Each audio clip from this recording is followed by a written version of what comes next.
ครับก็สวัสดีท่านผู้ชมทุกท่านกันด้วยนะครับวันนี้พายุเข้าครับ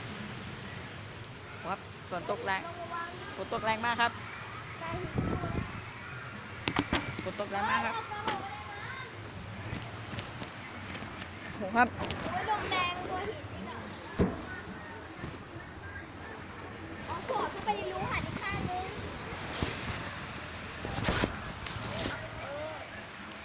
ตอนนี้ฝนตกแรงมากครับแรงจริงครับครับก็ขอจบคลิปเพียงเท่านี้นะครับสวัสดีครับ